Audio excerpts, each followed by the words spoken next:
Welcome to another episode of Roll for Crit, the official podcast for rollforcrit.com. Watch, shop, play. I'm Will Keeler. I'm Jonathan Estes. We welcome you today with some important news right off the top. We do want to mention that our co-worker and friend, Ivan Hahn, who is our producer and editor here at Roll for Crit, you've seen him on some of the playbacks, and he's part of our recently begun Dungeons & Dragons podcast, has launched a Kickstarter for a documentary that he would like to make about board game conventions. So we're going to put a link to that below, but we recommend, this is an early Kickstarter Pickstarter for this episode. It's a special one. Yeah, it's very special, so please go check that out. We're in the video for it. If you would support that, it would mean the world to all of us here at Roll for Crit. And of course, we just put up a Pictomania video, and we put up a second episode of our Dungeons & Dragons podcast, so there's a lot of good stuff. We're vomiting it out on our channel. Sure, I guess we could use that word. We are spewing it forward. But moving on. Back and forth and forward and in and out. And we're about to spew some news at you. Starting off with a new twist on an old favorite, Willie. Tic-tac-toe. Triangles are coming back. They were in there before? Yeah, back a long time ago. They were in for a little bit, but then they got banned because they're just way overpowered and stuff. Oh yeah, those triangles were OP for sure. They nerfed them pretty hard. There is a new edition of Clue coming out. And the big change in this game is there's nothing to do. Actual blood. That would be a good twist. It's a forensic case. You have to spray it with luminol. It's my blood. It's the Twilight Zone episode? No, nothing to do with the gameplay, but one of the characters, one of the beloved characters, is being subbed out for a new one. Miss White, I believe, was the hot maid. Yeah. Oh, was he hot? I always remember as some old lady. Oh, well, in the movie she was. Oh, okay. I think they've gone back and forth depending on, like, over the years who's doing the art for it. Sometimes she's like a nice, kindly old maid, and sometimes she's like the, whoa, crazy fantasy maid. Anyway, not anymore. She's being replaced with the character Dr. Orchid.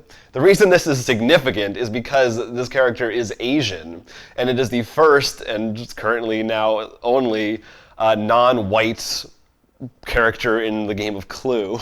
So it's a way of they're trying to diversify this classic game. The thing is, it's sort of weird for me the big reason is because to me, outside of, I will say gender's locked in because it is Miss Scarlet, Colonel, like those probably, but in this season, I'm surprised they didn't just draw Professor Plum as a black guy or something. Like to me, that just seems so. I understand why it's big, but then I'm shocked why it took because to me I understand the gender norms because some of their titles, but there's nothing I think any of them would imply race for. You're saying there's why make a new character when you could easily it's not even like make a new character. I'm not against it. It's just I'm shocked. How long has Clue been around? Like 50 years probably. That there one time an artist didn't make one of them let's just make it a different race. That's what I'm more shocked about. I guess at Hasbro they're really protective to me, of these those characters. pieces aren't Well, I think also the newer versions they actually look like people. The old ones were just sorry pawns or whatever. I guess, but still that's what's surprising to me because to me it's not I will get furious if Professor Plum dare me. Right. The thing that I thought is a little weird about it is that they named her Dr. Orchid, which I guess then it actually isn't turned a little more racist. Yeah, it's not like super. I'm not offended by it, but when you're trying to go over the more PC diversity route, you could have come up with that. It's like naming an American guy like Mr. Eagle or something. I don't know. I think it's borderline. They could have thought about that a little harder, but one step at a time, right? You gotta. Well, my suggestion is they shouldn't have made Dr. Orchid. They should have turned Miss White into a butler because we can always blame it on the butler then, and then just shuffle out the other ones. Like for example, the Colonel and Professor are I'm pretty sure, correct me if I'm wrong, but gender neutral. Sure, yeah. So those could have been switched. Yeah. I'm trying to remember who all the names are. Oh, God. But like, even like, for example, Miss Scarlet, you could just draw on, like I said, just change the race. No one would know. It's still a red dress. Right. They'll right. probably avoid Native American or something like that. She could still be, and yeah, like she could still be Miss White. Just because her name is White doesn't mean it defines her race. Anyway, it's like, yeah, there are some weird things here, but overall, it's encouraged. We should encourage them to do this kind of thing. It's like funny. Yeah. Why shouldn't the Monopoly guy be Greek or something? I don't know. Go crazy. Yeah, diversify. No. There has to be a thimble. If there's no thimble, I'm out. We've replaced the thimble. All right. So this should be coming out soon. I don't know when. Probably this year, but. Check it out. I'm sure a whole generation of little Asian girls now will be inspired to become possible murder suspects after playing Clue. Right? Because before, they didn't have a role model to be able to do that for. I mean, I guess this is just a weird story. We just took it We took it in a weird place, and that's why people tune in, because we give you the unique take. Well, going on weird, but entertaining. Yeah, we've had... It was just last week or the week before, there were 2 movie-based board game announcements. Yes. We got another cult one. It seems to be the new trend. Well, why make your own property when you can just copy? Yeah, exactly. Good question. It's Galaxy Quest, the movie from 1990-something. Mm-hmm. Or maybe 2000-something, I don't remember. But... yeah, we don't know a lot about it. It is for the same development team, actually, that is doing the the Buffy game with the company that did Mega Man. However, they're now working with Catalyst Game Labs, who does Shadowrun and Battletech and games like that. So totally different company that they're working with. It's going to be a cooperative worker placement game that they say will retain the funny, fast-paced humor and style of the movie somehow. So this is very interesting, and I do think I guess this is somewhat insulting. The only reason this is working is because it's had the resurgence because the actor, what's his name? Oh, Alan Rickman. Alan Rickman died. Well, I know there was a Galaxy Quest comic book not too long ago. I feel like maybe that was before he died. Okay. I could be remembering wrong, but yeah, that's probably part of the reason maybe this is coming about. But at the same time, because it resurged, I still think it's actually probably a cheap license. Yeah. So it's sort of, they're banking on the sort of the large net gain. I've also heard I think I've heard rumblings about them like basing a TV show on it too. It does seem like it's coming back for some reason. Actually, you know what? I can see that working because recently, we've seen these shows emerge. I'm thinking of The Office, Parks and Rec. It's sort of the mockumentary, I guess, sort of style. Like, you know how they go off to the interview room? Yeah, you want them to do that? No, but I can see them doing that for like a sci-fi. Like they film the sci-fi show and then they go off of that. Well, because it matches the humor and the idea of what the show was. Well, what do you think about? Are you a huge fan of Galaxy Quest? I haven't watched it since it came out, and I remember I enjoyed it. You know, as a kid, I loved going rock, rock, rock.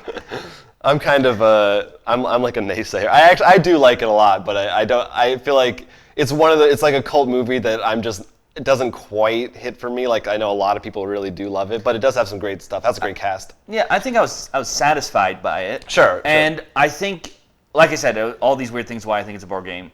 But I do think you could do something very interesting with it. What do you think about, like, my first thought was maybe almost a Space Alert clone or like Space Cadets, because they did say it's about running a ship. But they said it's a worker placement, so I'm really curious how they're going to make that funny. Yeah, well, that's the thing. I think that's what, if they could find a way, that's what this board game should do. It shouldn't just be like, oh, it's a regular worker placement with the pictures of these people on there. It needs to be something that almost mocks other spaceship, right? That. And I think that can be done, like combining a worker placement in Space Alert, kind of. Like Space Cadets kind of does that. Yeah, but like they need to go over like. Yeah. So I think it's possible, and I think that would make it. That's what would make this game stand out to me, and I'm hopeful because, like you said, it is a cult classic, and I'm hopeful because, like you said, the people who are making the Buffy game, and I want the Buffy game to be good. So they had I think they maybe only have one other at least major game, which is called Albion's Legacy. I don't know. We should give that one a shot. Check it out. Yeah, see what we feel about that. But like I said, to me, what will make and break this game is not as much the representation from the movie or comics too, I guess, as much as capturing what the movie was meant to be about, sort of the mocking of a fake crew being on a real crew somehow. Yeah, translate that to the board game realm. I'm with you. We will hear more from Galaxy Quest in the future. It may be on a spaceship somewhere. Now, I do feel sometimes, I don't know about guilty, but I feel like half the things we talk about these days are board games based on movies or video games. Well, I think that's just because it is the new hotness, and what happens with, I'm going to try to keep this shorter because I know you're going to lead into No, please. It's just the idea is because it's, like I said, I made the joke earlier, like, why make a new thing when you can always just borrow a property? And like you said, with the Cult Class, or any of the things I said, I mean, the what was the game? I'm trying to think of the game one that we got a lot of people angry at for commenting about. Every game. The Insane Clown Posse game. Yes. Like that. Like, they have these strong followings. It's almost like you want to, just to get them to buy it, because you'll know they'll buy it if there's a name on it. Right. Like, right. this will probably buy, I'm sure, That'll whether this game is good or bad, too. I'm sure this will sell because it has Space Quest on it. And I'm sure... Galaxy. I'm terrible with names right now. It won't sell to you, because you'll be like, well, that's not the Space Quest. But, like, for example, you'll probably buy the Buffy game unless you hear it's atrocious. We'll get back to this, because this will come up again later in the episode. So, yeah. To balance things out, I did want to mention one game that was announced that is not based on an existing property. It comes from Asmodee. It is called Four Gods, with the number 4. Mm-hmm. And Cthulhu is not one of them. Oh, so Sandy Peterson is not attached to this. That's right. So this is from Asmodee, and the same designer as Archipelago, which we haven't tried yet, but by all accounts looks pretty good and has great feedback on it. I mean, we've heard great things about it. And to run down the game for you, it's 2 to 4 players. Everybody picks a god. I'm shocked. I know, right? It's only 2 players. It's a fantasy game. It's not really existing gods. One person's like the elf god, there's a dwarf god, there's a mermaid, and I forget what the... You're the gods of tribes, in essence. Yeah, and they also, I think, specialize in a terrain, like mer people, the sea, etc. Dwarfs, probably mountains or whatever.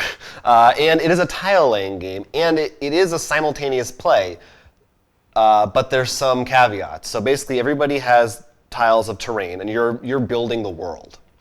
And depending on how people play their tiles determines where you can and when you can play tiles that you have. And you can only be holding 2 at a time, so you're going to be like switching between ones you have in your storage, so to speak, with ones in your hand and waiting for a chance to be able to play them based on what other people are doing. And then you also have profits, I believe they're called, which you're placing on certain tiles. That is how you spread your wisdom or whatever that you can put on tiles as you play them. And at the end of the game, you're rewarded for having the most area covered, the most profits that are connected to each other, and stuff like that. So I thought, that I can't think of another tile placement game that's simultaneously played like that, with not taking turns. So I thought it was a cool concept. And we always say, I know we're both big fans of the simultaneous. Sometimes because that usually forces you can't analysis paralysis much because you're losing a lot. Yeah, and this is interesting because it's not a timer, it's determined by your opponents. Right. So it's sort of a self-governed. No, and I definitely like the idea of what you've told me. I love any of the games when you build something. Yeah. And to me, the fact that you're building it, and while you are control your races, it doesn't sound like it's like really just you're sort of building, but then it's a war game.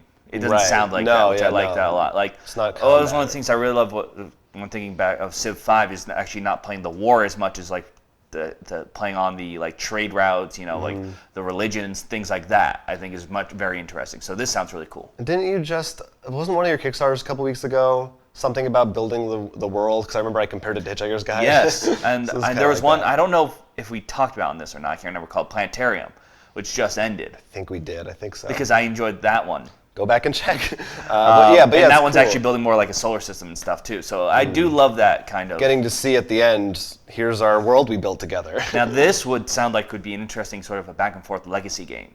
Like you build the world, then you play in the world, but then you like maybe a cataclysm has and you rebuild like a back and forth kind Interesting. of. I think it'd be like 2 games coming together. It also sounds fairly simple compared to what I know of Archipelago, which is pretty heavy.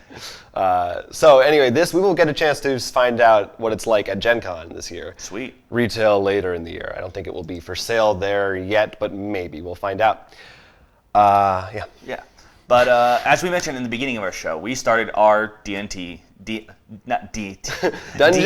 Dragons show, which we've been enjoying a lot. Yes, hopefully you have as well. And it turns out, though, a favorite of yours, you listen to his podcast, Harmontown, which he used to go through role-playing games with all his guests. He actually has done a new show separate to that called Harmon Quest, in which is actually it's him and I forget who. A few other. Well, he has celebrity guests. We saw the first episode, which had Paul F. Tompkins. It actually released a week early. That's right. The full for free on Amazon. You can watch the first one for free. The full season premieres next week, but that you will have to sign up for CISO to watch, which is $3.99 a month. So you could do a free trial or pay $4 and just watch it all and unsubscribe if you wanted to. We'll see whether they release it all at once or in episodes. Yeah, that's true. I think they said all at once. I'm pretty sure. Anyway, we watched the first episode. It's like you said, they play D&D. The difference is they actually have, in between them playing to a live audience, full animated segments of what they're doing, which is sort of like very impressive. Sort of like what we're doing with ours, but at a much higher level. And yeah, like you said, but it actually also goes back to the table, which I think is really great because, and one of the things that makes this really interesting, and you'll see if you watch the first episode, is a lot of people he has on and probably will bring on have some talent in improv. Right, a lot of improv comedy people. Which actually makes it a little harder because like there's one moment when the guy's like, I climb the tower and like, guys, she's not messing with us, and Harmon's just like, wait, how do you guys know this? Right, you can't just make things up. We have a dungeon master, and they have this guy Spencer Crittenden, who if you haven't listened to the podcast, it literally was a guy that he said, does anyone here want to be our dungeon master? And he like raised his hand. He's like, I've got some dice with me. And now he's like a permanent part of their podcast. It's crazy. But he's a great dungeon master. I know, if only I lived in LA. But it's also great for us to watch. It's really funny because the animations do a great job pulling back and forth. But one of the reasons I wanted to go back, saying back and forth, is there was a moment, that moment when he's like, no, I'm speaking as Harmon, and then it went back into the... Right. But another moment was, and I love this, and I really hope you do this to... us. I already told you outside. I don't want to spoil it in case any of our other players are listening in. Okay. But there's a moment when the guy is like, I will now ask our champion to recite the oath. Oh, right. And then the guy who's a champion didn't know like he was going to do that. It just goes back to the real life. He's just there like... Yeah, this is a great blank expression. Like, really? Okay, I guess I'll make up an oath. Yeah, just like forcing you to do things. Yeah, I think that like really great. Putting some of the pressure on you guys to make stuff up. So yeah, definitely check it out. First episode is free, so there's no reason not to. It is really funny. Not child friendly. Oh no. But yeah, animation's very adult swimmy. And if you ever watch like Whose Line, even At Midnight, they're probably gonna pull a lot of people from those, and it's just that same kind of hilarious. You'll probably enjoy this. Yep. So look for that. You can find it on Amazon. Just Google it, Harmon Quest. And also CISO. Yeah. It's now you know CISO is a thing. All right. So Kickstarter Pickstarters. Movies. We did talk about this one a couple weeks ago, so I'm not going to go into too much detail, but the Evil Dead 2 Kickstarter campaign is live, and it's there. If you don't know, it's based on the movie Evil Dead 2. We kind of get to some looks at it in this. It looks like basically a fairly standard, it's a cooperative, you're all characters from the movie, you're fighting monsters on a tile map, and you're in your cabin, and I think you can turn into Deadates and turn back possibly, but it's still cooperative. And there's a lot of miniatures. It's $60 for the base game, $80 for a deluxe version. The reason I'm almost certainly going to back this just because I really love this movie, but I am a little. I was about to ask you. Yeah, I am a little hesitant. There are some. I don't want to say red flags, but like pink flags on this Kickstarter. I felt it's an unknown company. They are the publishers of the comic book Evil Dead that's currently running. So that's their relation to the property. They haven't made any other games before, and just the video and what was on the page felt a little half-baked compared to what I would like to see from a big movie project like this that does have a lot of miniatures in it. And they're also there's the standard version and the deluxe version, as I said. What is the difference? The deluxe version has, in my opinion, way cooler box art for one, and it comes with a lot more miniatures, I think, and you can actually choose if you want them painted or unpainted. Does it cost extra? In case people pay. I don't think so. I don't think so. I think that's just because some people like to paint them themselves. But it seems like something where you will be pretty bummed out if you don't get that deluxe version if that's not at retail later, in my opinion. Well, we've gone over this, my Kickstarter rules, and that probably would be one of the things. But actually, that's one of the things I look at a box. I remember sometimes I've actually seen the standard one. I'm like, I like that box art better. Yeah, it can depend. Well, in this one, it's the box art you can see behind us, the standard. That's the standard. The deluxe, it looks like the Necronomicon from the movie. It's like really cool looking. The regular box art is okay, but it's kind of lazy looking to me. It's the skull and it has this weird emblem on it. I don't know, but the game looks. They have an alpha version of the rules up. And it looks competent. It looks fun enough that it doesn't look like a train wreck.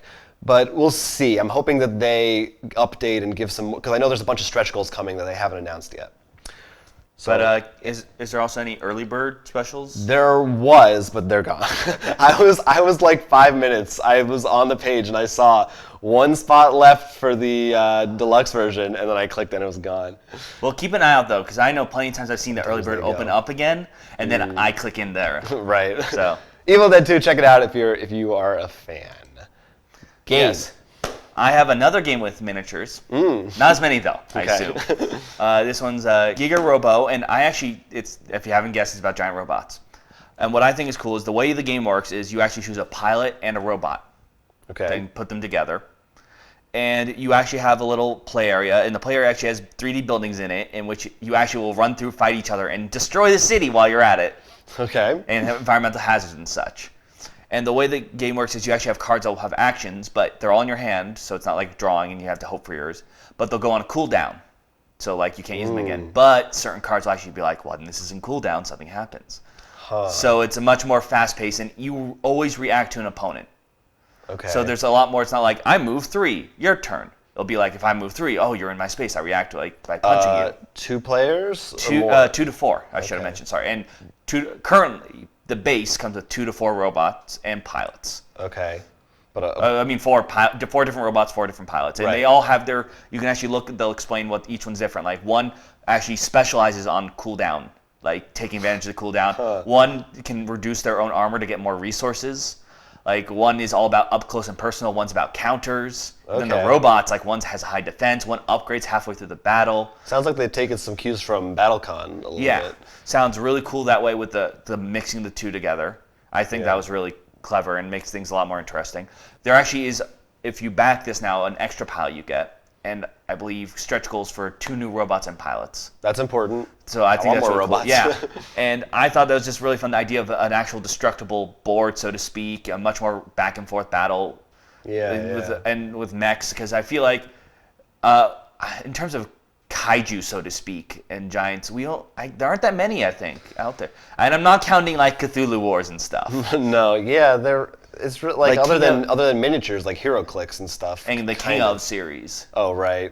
Then there's Rampage, not Rampage, right, Terror in Meeple City. But I feel like it's definitely something we can tap in. Oh, and then of course I know we saw this last Gen Con. Hopefully we see it again. Was Aegis? Oh, it was the combining robots.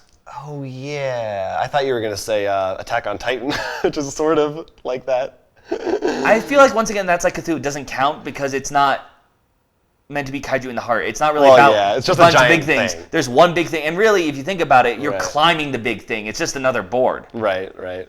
But this goes for $65. Right. 85 is the deluxe. I think gives you actually painted miniatures and stuff. Okay. So that's pretty cool. But yeah, it comes with at least the robots are miniatures, by the way, not cardboard. Okay. Which is crazy. And it made me thinking also after what you said, I'm like, there's a lot of miniatures in Kickstarter apparently are just. Oh yeah, of course. That's because you have miniatures. Then we'll get funded in a day. People don't care what it is. But it does look very solid, and this is something I think I overjudge a bit more when it comes to anything based on Japanese culture, just because there's a lot of shoddy stuff out there. Yeah. And I think they actually did their work with this. The art style is amazing. The miniatures look awesome. The gameplay sounds fun. So definitely check it out if you are into any kind of dueling or giant robots or that kind of stuff. And I assume you said the stretch goals for extra robots, those are included with the regular edition if they need them? Yeah. At least from what I read. Now, next we have two things that aren't games on our Kickstarter. But if you have games, you might like them. That's right, gaming accessories. First up, the Tayla. Don't ask me why it's called that. I don't know, but it is a gaming table. Now, gaming tables exist, like custom deluxe ones. We've seen them. And I've seen people build their own, and like, it's amazing. There are some really cool ones out there. They usually come with a very huge price tag. And this one is no exception. Okay. It's pretty sure it's English, British, but it's about $500 US for the basic one. That seems compared to other ones I've seen. And you can pay more for more stuff, and they have stretch goals.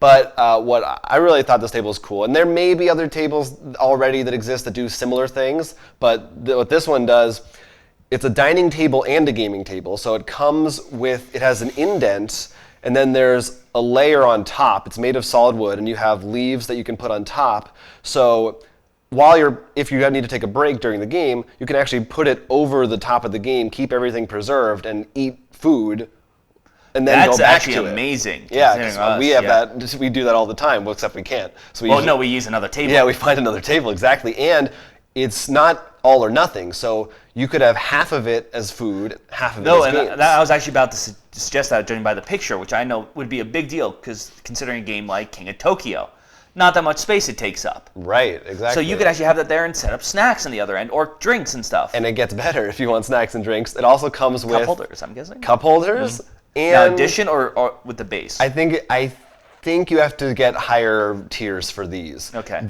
But you probably could get some as add-ons also, because it's plastic things that you can just clip onto the end of the table. But they have ones for cups, for snacks, and use it for components too. So you could have like your money or materials or whatever in a little jar next to you. Well, considering I can think of a couple games I always wish that everyone had their own little thing. Right. Like any of the huge ass games that we have that are like Eclipse, Arkham Horror. Those games that you take not including the board. Yeah. You have your own. Yeah. Firefly would be one. Now here's my question for you, because this is furniture and you're spending $500. How does it look? No, it looks nice. That's one of the great things about it. It's made from, I forget what they say, but some kind of like nice wood. It's actual material that you would actually want for a dining room table. So if you were, let's say, to set it up, let's say not for gaming, it's set up in dining table mode, and you didn't have, like, let's say you had parents over, not really gaming, but it would be still a nice table. You wouldn't be like, what's that weird thing over there? It just looks like a nice dining room table. Nothing that's wrong with those tables like that have like this amazing star mats. It's just sometimes you when need you're something. Spending that much money, you want. Well, sometimes you also want something you want something that just looks nice in general for like when you have guests over. Like for sure. God forbid you actually have friends who don't play games. So check it out if you have some money to spare and you are in need of a new table. Maybe you're moving somewhere. Yeah, definitely. Sell your old stuff on Craigslist and pick up the Tayla. Look for it. It is on Kickstarter right now. But what if you just want to go to somebody's house who has the Tayla? And then what do you do? Well, you'll have to bring your games, of course. That's true. And that this Kickstarter is looking to solve your problem by answering a bag that fits games well, is strong enough to hold them, and is reasonably priced. Oh man, I'm in. I'm on board. Yes. So these are game night bags. They're nice and big. I know the guy tested with like 35 pounds and like holding 2 bags and spinning around with them. Okay. So they're durable. They have cool pictures of like meeples on them and stuff, so it's your game night bag. The person I fit like a whole like Catan, like a big game, a whole bunch of stuff. Like you can watch the video. I'm sure it might even be playing now of them taking the stuff out. And the bags are going for like I think. It's $9. Have it. It is $9 for one, and then they get cheaper as you buy more. Right, and that's pretty nice. I mean, $9 for if you go a lot and travel a lot, which I know our game group is because something usually happens. Maybe we're here, maybe we're at your place, maybe we're at Neil's place. I mean, that's actually a common. And yeah. this is not including if you actually live in a city, more like a city area, which probably walking is much more of a reasonable thing than it is for us. Yeah, well, we're always, we have like those different cloth bags from random conventions or whatever, but they always rip after a while and are worthless. This is definitely something that we could use. Yeah. No, I'm definitely looking into this myself already and just thinking how many bags I might need and stuff. Yeah. And definitely, I'm sure some people out there, because speaking cities, I'm sure if you're going to a convention and have a nice bag, you actually have a hand free for Pokemon Go now. Yes. If you haven't died in a car accident yet. So check those out. Only $9 for one bag. I think it's a good deal. Yeah. Those are all of our Kickstarter Pickstarters for the week. We had some good ones. We had some good ones and some that aren't even games. Actually, those are usually my favorite ones. Something not game related, because then that's like something like an accessory, something that I answer a question what I really need. It's also easier to wrap your head around. You don't have to worry about them screwing up the bag. Like, it's not going to be boring to play. You're not going to miss out on the promos for the bag. Oh, actually, they do come with no. Pockets on the side. No, it's not a good idea. I thought about it, and it's not a good idea. But earlier, we did speak about using bags for game nights, which we actually had. We did have a game played night. some really awesome games. I think a lot of these were on our list of things that for so long. Yes, for so long. The first one is Le Havre. Needs no introduction. Very highly rated game already. You've Yes, heard of in fact, I believe it's the favorite of game of one of your.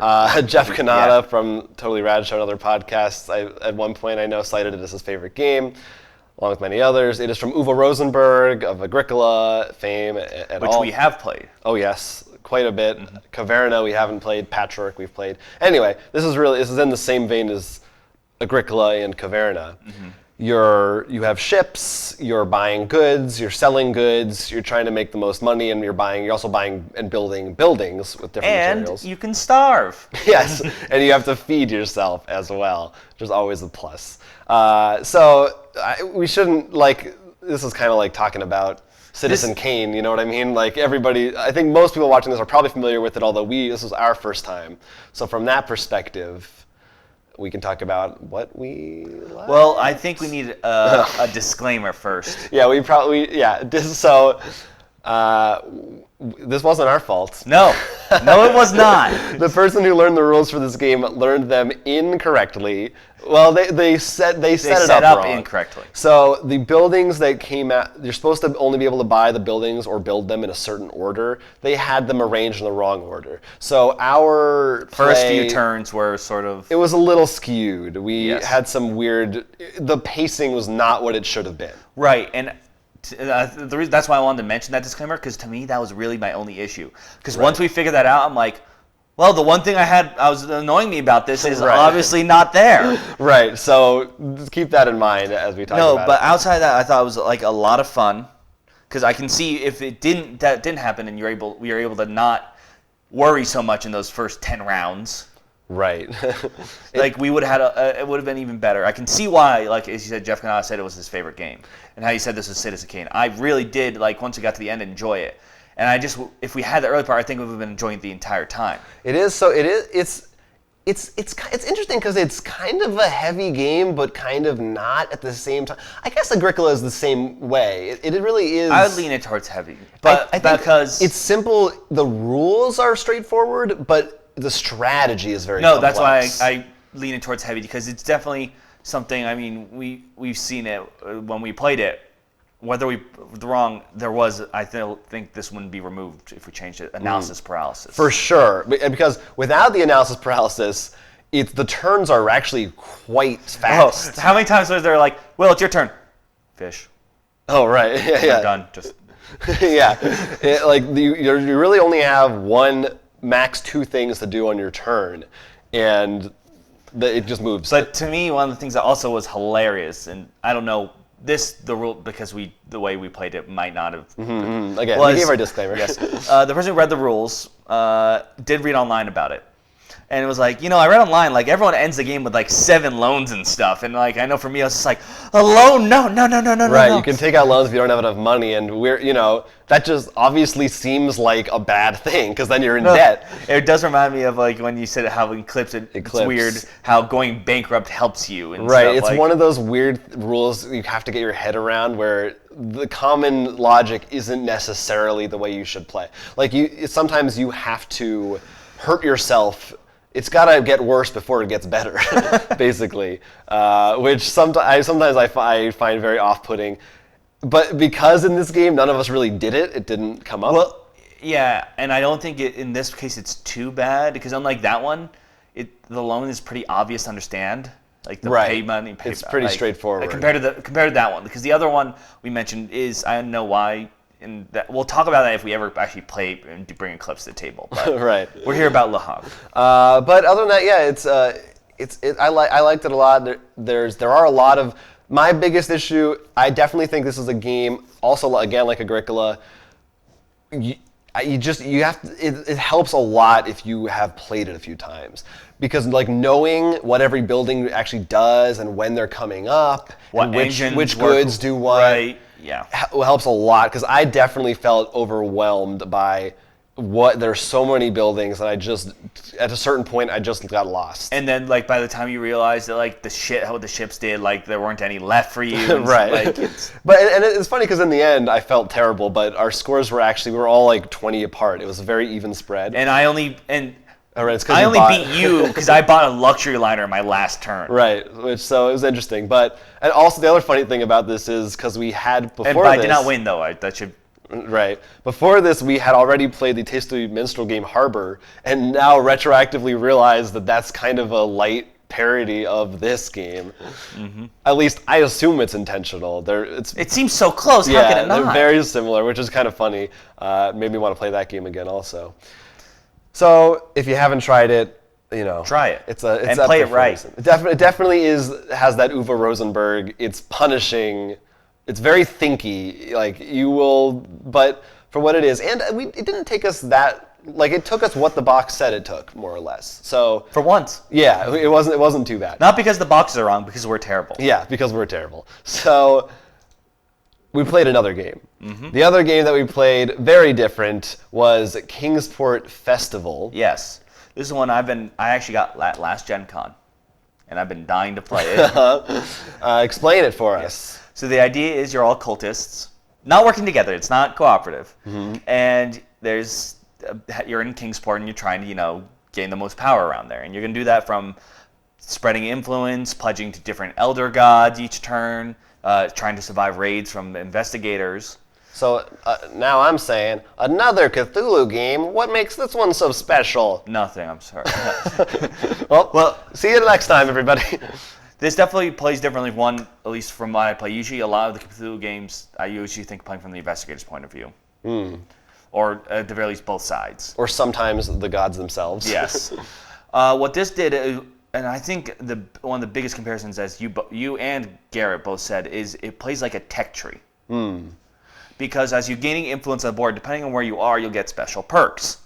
And it became obvious that certain areas gave some really nice perks, and like to the right of the board gave you more for like fighting against raids, but like the lower left was like more for spells and stuff. Right, and it was very interesting because you have 12 tokens and there's 12 rounds, and each round you can expand to a new area once. So at first, like I was thinking, ideally you would get to use all these tokens, but based on your resources, you have to decide which way do I save go. Up to go to a bigger place? Right. Should I specialize here or there? And also our scenario was different because where other people were already. Right, and that's the other big thing. There's always a scenario which changes the rules of the game. Like we have one where it made it harder to move into an area where someone already is.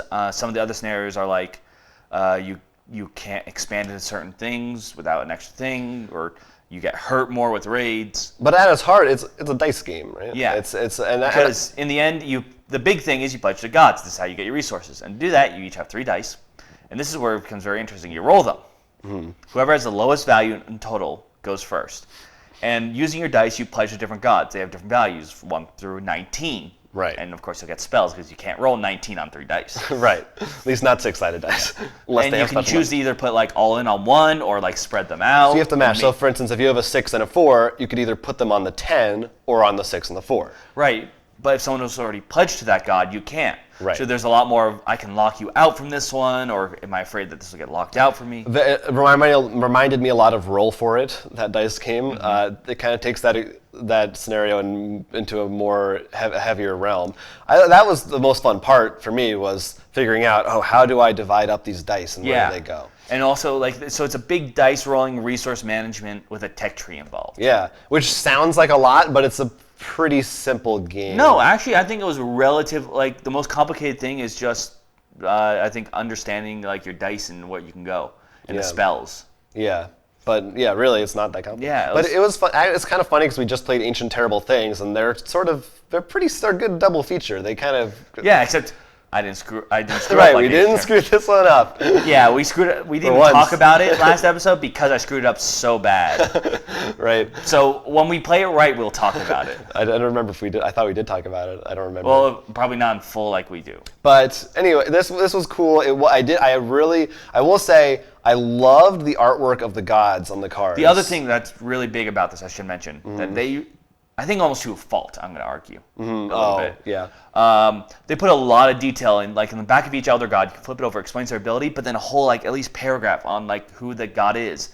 The rule booklet, almost every margin is describing the investigator or the books that the spells are from. And because of that, they almost put so much effort in that. We had a lot of questions on a couple things, and that's my biggest issue with a couple rulings. There were the nitty-gritty stuff is where I couldn't find much online. They definitely could have done a little clearer with the rules. That's my only issue, but definitely if you're a Lovecraft fan, you'll love this because they put all that effort in, and right. And because it's cool. actually, and I think that's where it could shine because it's much simpler. I think overall as a game, it seems complex, but really it's not hard to learn. Well, the one other thing that I did not like was just their choice of color scheming for the board and for the cubes and pieces. Right. It was a little hard to read. It reminded me a lot of the Study in Emerald first edition board. When you look at it, it just is everything kind of just washes together in a weird way. But what I'm getting to is this: if you want to introduce someone to Cthulhu lore, this is great because you can be like, "I'm pledging this. Who is that? Well, that's Narlatep. Read the back." Right. And sure. actually give you but I mean it'll give if you're trying to learn and you wade into the horrifically dark waters that is Lovecraft lore. This is probably a good jumping off point, board game wise. Yeah. Kingsport Festival, isn't there an expansion too, or did I make that up? I had the little promo expansion in there. You're thinking of the Terrible Old Man one I have. Maybe. Anyway, so that one was cool. Another Cthulhu game. Let's run through some viewer mails. Oh. We're gonna run through them. Dragon 4201976. Oh, as long as it's not 977.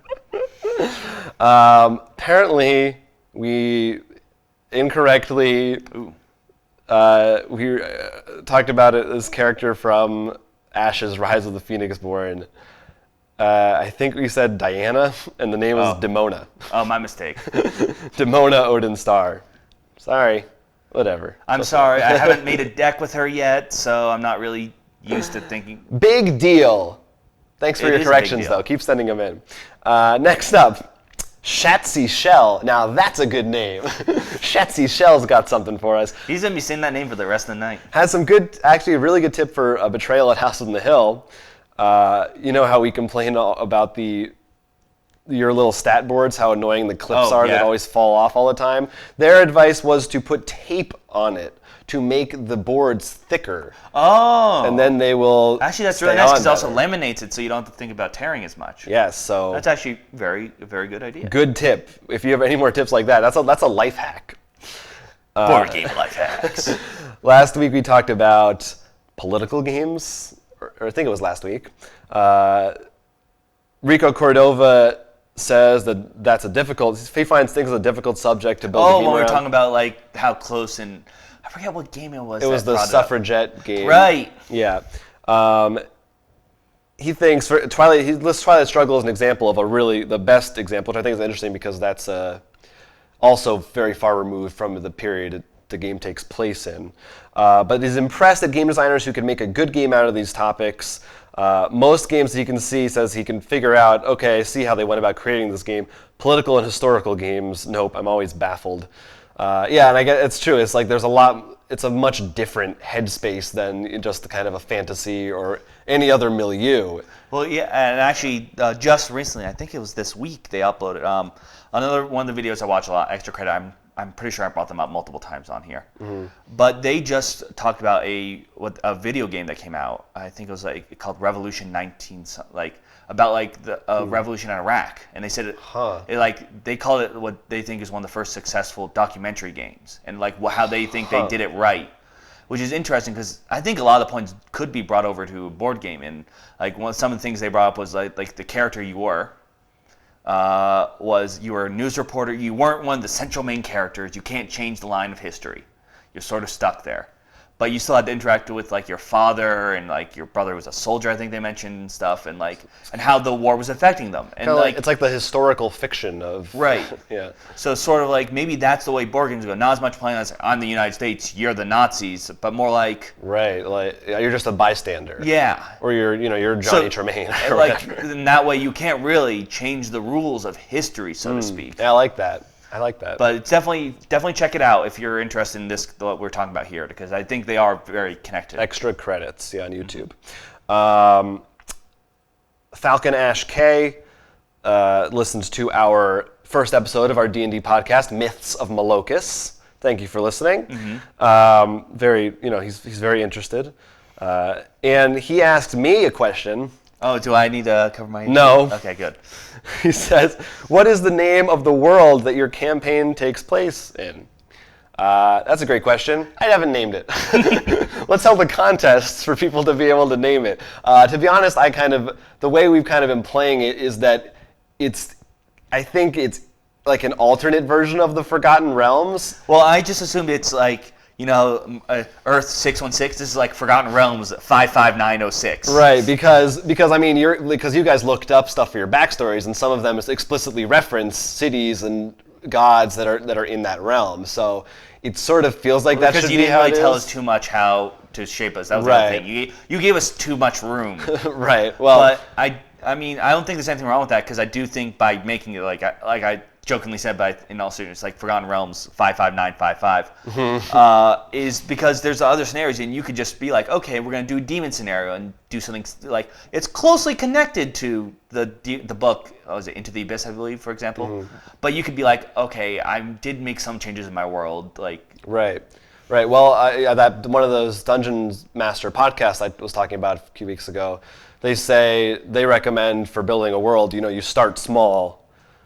Build a town, and so I think the Dungeon Master book's the same thing. Then you expand slowly. Then you can be like, oh, this is a country. Now it's a continent. Figure out where this stuff is. So I mean, and that's one of the reasons I know the way I wrote my story. If you haven't listened or not, I'm a dragonborn who's from a dragon. You gotta hear him.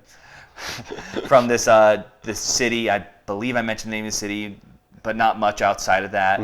But I gave you this name of the city and the whole reference and sort of like the culture behind it. So if you ever needed to reference it, whether it was like we actually visited there or maybe like we open a trade route there, I don't know, like there's so many things. Like you have at least something to start building on. Yeah, we played ours very loosey-goosey. I know a lot of people, the Dungeon Master will tell them beforehand, like, here's the world, this is where you can be.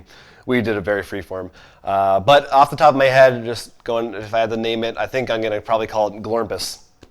I thought we were having a contest. The contest is over! Congratulations to Jonathan Estes. That's a strong possibility. It's not set in stone. Glorpus, give us your suggestions. I would like to see you come up with a name that doesn't sound like it's from Rick and Morty. It will be hard. And finally, Cut Purse says... Uh-oh. I don't know. This guy sounds shifty. They sound shifty. Or girl. Or girl. They say, I will miss Doomtown Reloaded, which just recently ended, if you didn't know. I loved everything about that game. One thing I would like to point out, though, was that me and my friend would go 5 rounds before we check for a winner. That way we could get out dudes and deeds and make for some good shootouts. Maybe that should have been a rule in the game. One of the things we talked about was how this strategy of going all out early on was so very strong. That sounds to me like a decent idea as a house rule, so that to kind of punish that early game lead, don't check until a certain amount of time. What do you think about that? Well, it depends, because the few times we played, which we'll actually talk about, we did play Doomtown, which we were going to save for this comment. Yeah. And that one we didn't actually play with the fast ones. But the few times I played with the fast guys, even if they didn't win in the first turn, they won in the first turn. They still had such a good lead, didn't matter. They crushed you in the first turn. Right. Huh. Okay. So like it's not even a matter of checking if you win or not. It's just having the resources within the few turns. Like, I mean, the game we actually played. You played as the circus people, whose name I'm forgetting. I forget also. I played as the ranchers, and our friend Mark, who actually owns this, plays as the Eagle Warden, his favorite group. Right. And those groups, in particular, the Eagle Wardens and the cattle ranchers, are very turtly and slow. So this is the first time he actually got to play the Wardens right. Right, without the other people going after him. Well, in particular, my brother. Yeah. And this is also the first time I played a game with outlaw dogs in it. So there was cheating running rampant. Right, yeah, nobody cared. Except for, I think, one time you caught me on it. Yes, I did. And it was interesting for me, because this is the first time I really played a full game of it with knowing the right rules. Yeah. And I kind of... You got screwed up. But the problem is you played a deck. Well, this was also... It was kind of... I said at the outset, I just wanted, let's start playing. You can walk me through it as we go. So I didn't really... Because I didn't want to spend a long time learning the rules, so... You didn't get a great opening hand and stuff. So it's my own... I don't want to... It wasn't a bad thing. It was my own choice that I didn't fully understand things until later on in the game. So I was really kind of learning. But you still came in, like, you were still holding your ground. Yeah. It is weird, though, because, like, I felt weird. I understand why people say there's a learning curve, not just in how to play, but just understanding the strategy, because it's really so different from most other games that I've played. It's like this weird system of going, do I want to put these guys out there or not? Because to me, there's so much more emphasis, like when I'm thinking of other big card games, whether it's like, Magic doesn't even ignores this 100% completely, but let's look at maybe like Netrunner, Pokemon, like there is some emphasis on the placement of cards, like whether it's your... Is there in Pokemon? Like, because you have your bench and then your main guy out. But it's and Netrunner, it's sort of like your it's really, which only matters for the business, your servers. But really, that doesn't matter. But in this, placement is huge. Yeah, yeah. It makes a difference of whether a guy joins a shootout or not. And to me, that's what makes it different. Plays more like a board game. Right. Than most card games. But it is definitely cool. I mean, I enjoyed not knowing what I was doing. No, and I mean, after playing it, and definitely the Cow Company is interesting. I still prefer my Law Dogs. I love just... Yeah, I thought the circus people were the coolest conceptually, but for whatever reason, from just bad draws maybe, I just didn't find... You didn't get any... the combos I should have got going. Cantrips, hexes. Hexes. You got none. I got like 2, and they were like, move a guy. Like they were worthless. So it was kind of disappointing. I didn't really get to use them to their fullest. But I definitely would like to try other people next time, or even them again, just to see how it goes. But I definitely would love to hear what your guys' actually opinion on and what decks you play. Like I said, we've noticed that when my brother, because he played his style, and he always gets the best hands for either the 108, the Chinese Kung Fu, or the Sloan Gang. He tends to just ruin, usually Mark, because he knows Mark will turtle hard fast. And if there's any house rules that you guys use to change the game at all, or special deck combos or cards that you maybe don't allow. Right, that's another thing. Maybe you have your own personal ban list. Because I know the one... you guys were talking about something. The fast deck. The 2 cards Mark always mentions, that I don't catch on as much, but he does because he actually owns it. Right. Is the shotgun. Technically, so do we. We just haven't played them as No, much. but I don't like. Oh, that card in particular. Yeah. Sort of an expansion, you're saying. I don't know if it might be in the base. I don't know. Okay. But the 2 cards he mentioned that really ruin the day in particular, because they always come out with those 2 cards are shotgun and kidnap. Because kidnap lets you get guys at home. So the thing is, you pretty much rush an opponent and force a guy out. Let us know how you feel about shotguns and kidnapping, or any other game, or if you just have a general suggestion for something you want us to talk about, a question about board games, about our personal lives. We would love to listen. And there's a comment section right below where we'll listen. That's correct. You could also send us an email, rollforcrit@gmail.com. And so many other social platforms. Twitter, Facebook, Instagram, Periscope occasionally. Sure, yeah, why not? iTunes, please subscribe, download, have fun. Of course, you can go to our website, rollforcrit.com, to purchase games like Doomtown Reloaded And Dungeons & Dragons. Dungeons & Dragons, Clue, not the new version yet with the new races, but old Clue, and many more, plus news and more great videos like this one, as we mentioned at the top of the show. Rollforcrit.com, and also I think we should mention, is it weird we're both wearing gray shirts today? No, I planned specifically. No. Okay, it's a neutral day. Yes. Anyway, we thank you for watching. I think that's all we have to say. And don't forget to check out, like I said, our new D&D videos. D&D, Pictomania, and the Ivan Hahn Kickstarter project. Yes. Though, be very careful to make sure that if you have a question for Jonathan Right. about something, that he only gets it. You can tweet it to me at Quentz or mark the subject line secret. Or maybe some suggestions for him. I do want to get on your idea about those articles for the episodes about my behind the scenes. I think that's a good idea. I want to try that. That's it.